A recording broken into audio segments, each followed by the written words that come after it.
This is every single UFC male champion ranked on how entertaining they are, and oh boy, while making this video, I very quickly realized that we are actually in the dark ages of the UFC. The memes were not lying, Dana White is pissed, and we need someone to save us. But before I get into the actual list, let me just very quickly break down the criteria on how I'm ranking these UFC champions. Are they just throwing punches, or are they mixing it up with kicks and punches? Do they have finishing potential? Do they grapple? Are they entertaining grapplers? Naturally, if you're a grappler and you're kind of boring, you're just going to be on the lower side of the list. Sorry to say, but it's true. Sorry, Bilal. Coming in at the very last spot is Bilal, remember the name Muhammad. And I mean, come on guys.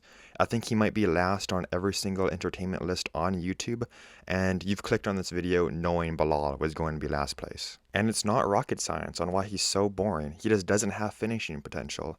The only person in the UFC he has finished is Sean Brady, but that was kind of a weird stoppage because Sean didn't really get knocked out or anything. He just kind of got overwhelmed by the punches. It is fun to see Bilal Muhammad throw people around the ring, but I've only seen him do that once against Leon Edwards, and Leon was half asleep during that fight, so he wasn't really able to defend it.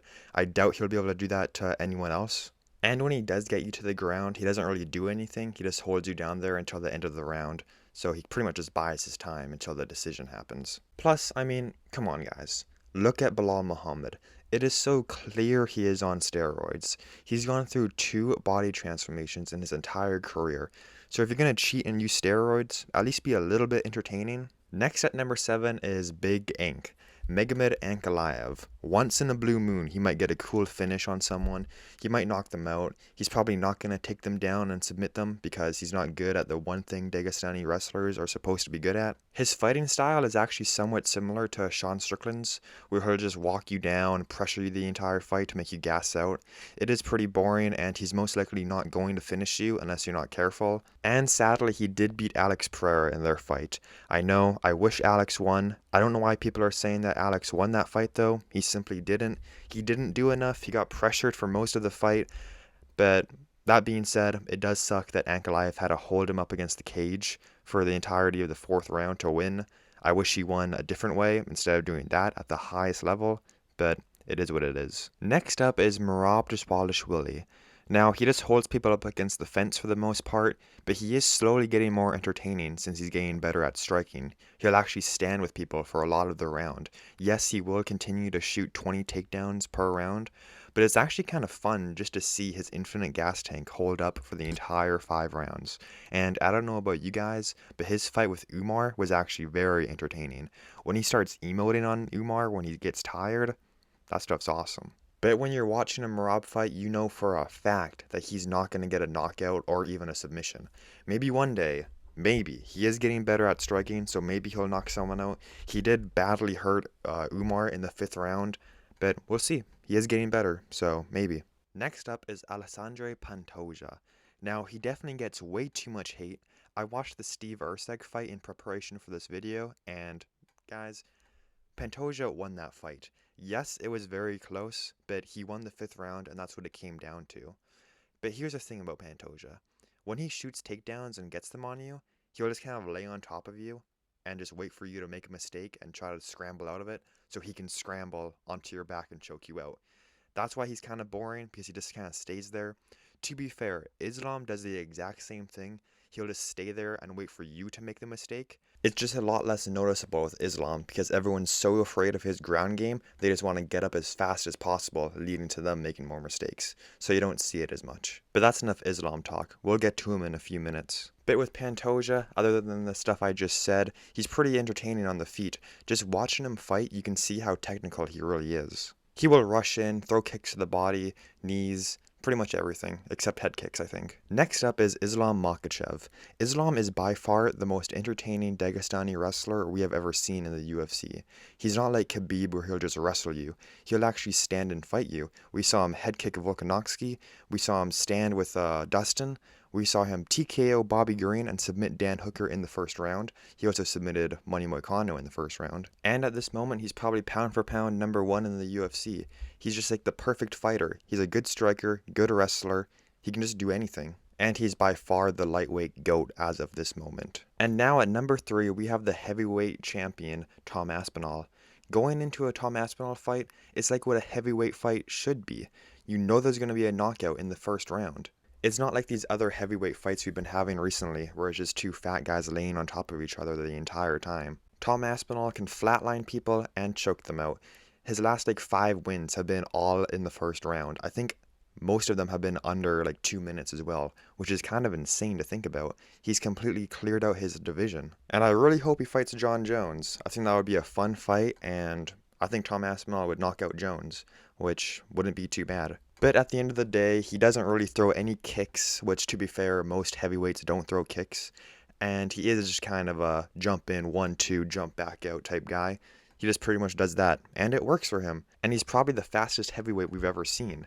I really, really wish we could have seen him versus Francis Ngannou, but if you're a UFC fan, you know that's going to be impossible now. And now the second and first place on this list, they bounce back and forth between me. The other day I was thinking about switching them, but I think I'll keep it the same. At number 2, it's Dricus du Plessis. I know it might be controversial, but he literally does everything. He can punch, he can kick, he can knee, he can do takedowns, he can just do pretty much anything a fighter should be able to do, and he always gives it his all. Even when he is extremely tired, he still pushes forward. I know it sounds like I'm glazing the hell out of Dricus right now, but it's true. And he has an 89% finish rate. Majority of the times he goes in there, he finishes his opponent. He's a do or die type of fighter, and that's what we need in the UFC, not people holding people up against cages. I also think he's the most overhated UFC champion. What does he have to do to make us like him? He beat Sean Strickland in a controversial fight, but he did win it. Then he choked out Izzy. Then he put an absolute clinic on Sean Strickland the second time. What do you want from him? People need to stop with this whole, oh, he's sloppy, oh, he sucks. If he sucks, then why is he champion right now? Why is he undefeated in the UFC? I might get some hate for this, but I think there is a very, very big chance that he beats Khamzat Chimaev. I mean, Khamzat gets tired. If he cannot finish Dricus in the first 2 rounds, he is done. I know people are like, he'll finish him in the first round. Will he? If Dricus goes out there and shoots a takedown first, I know it sounds crazy, but if he does that and gets Khamzat tired, then it's over. He's just going to destroy Khamzat.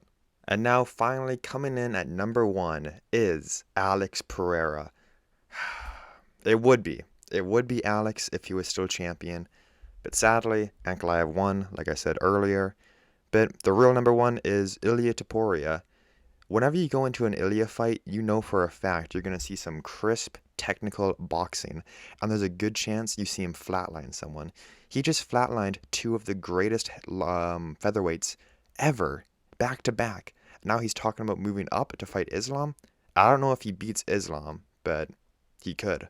I mean, if Bryce Mitchell can take you down, I'm pretty sure Islam could take you down with ease. And the main reason on why I thought about putting Dricus du Plessis over Ilia is because even though Ilia is a very good boxer and he flatlines a lot of people, he does only throw punches and calf kicks. He's never thrown a kick above the waist. He just punches, which is why I thought maybe Dricus could edge him out a little, because Dricus he just does everything. But then I came back to Ilia because, come on. He knocks people out. He flatlines people. Flatlined Volk. Flatlined Max Holloway. I'm excited to see him move up to lightweight. And that is my ranking for every UFC male champion based on how entertaining they are. And for honorable mentions, I'll mention the interim champion, John Jones. I would put him right below Pantoja. And Wei Li, I would put in front of Pantoja. Other than Valentina Shevchenko, I'm going to be honest, I've only seen the Alexa Grasso fight of hers, the third one, and that wasn't that exciting. So I'll just put her above Ankalaev, just for fun. And that's everything. If you guys like this video, please like and subscribe. I'll make more. If you think this list sucks, please feel free to tell me. I'm sure you guys will. And I'll see you in the next one. Tell me what you guys want to see, because I'm open to making any type of UFC content. See ya.